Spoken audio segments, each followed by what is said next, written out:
Monsieur le directeur général de l'Agence pour la promotion de l'emploi des jeunes, Messieurs, Mesdames les collaborateurs du directeur général de la pêche, Messieurs, Mesdames représentants de la presse, chers collaborateurs et collaboratrices, c'est avec une vive joie que je m'adresse à vous après avoir reçu cette bonne nouvelle de la part de la pêche, au nom de nos entreprises, à vos noms et celui de vos efforts conjugués, nuit et jour, depuis presque 6 ans.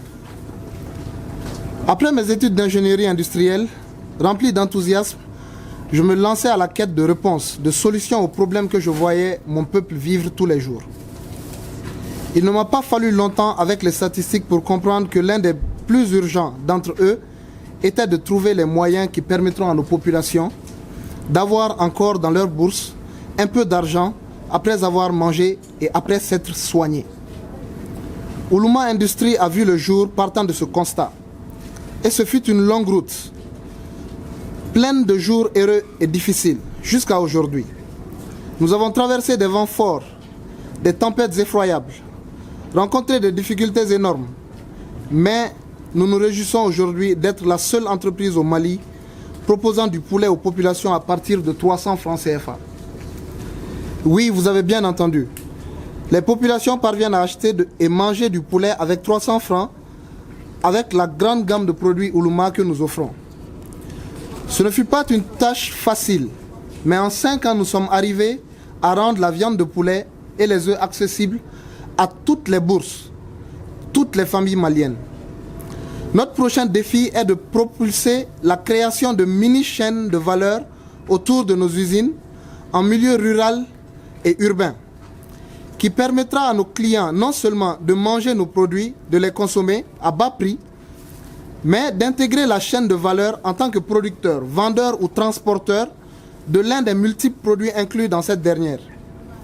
Je ne vous apprends rien en vous disant que l'un des meilleurs leviers économiques que l'on peut offrir à nos populations rurales et semi-urbaines, c'est l'implantation d'une usine autour de laquelle elles pourront vivre, travailler, en fournir les matières premières et services annexes, combler les besoins des travailleurs et surtout à travers laquelle de l'argent frais sera injecté à leurs petites économies de leur environnement. Les entreprises comme les nôtres sont des moteurs, des garanties, des injecteurs, des créatrices de richesses, à petite et à grande échelle. Nous aider, comme vous venez de le faire, monsieur le directeur général, c'est créer de l'emploi, c'est créer de la richesse, c'est protéger les enfants contre le désœuvrement, le banditisme, le terrorisme. Je finirai mon discours par une prière pour notre pays. Fût-ce au ciel que, comme vous, encore plus de personnes parmi nos officiels comprennent l'importance de l'entrepreneuriat et soutiennent les entreprises.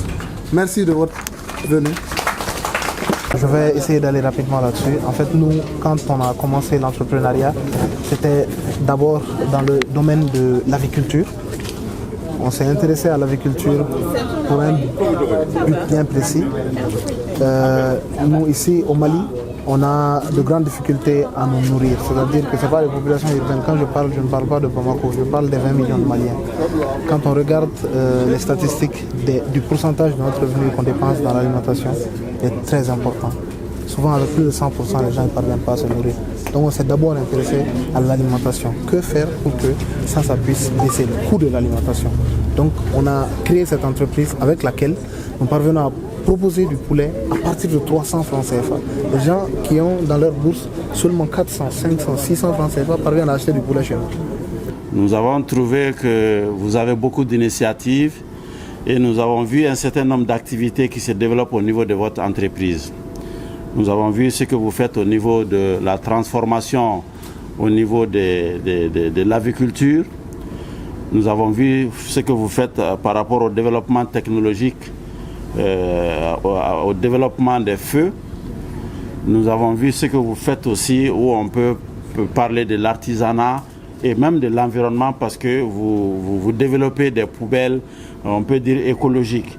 Mais en fabriquant aussi ces poubelles, c'est aussi l'artisanat, parce que nous avons vu une vingtaine de jeunes que vous utilisez pour vraiment travailler ces poubelles-là.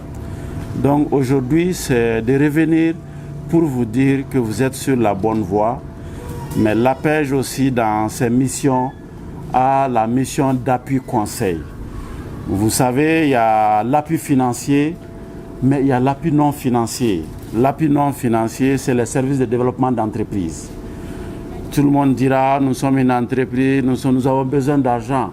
Mais l'argent seul ne fait pas développer. La première des ressources, c'est les ressources humaines.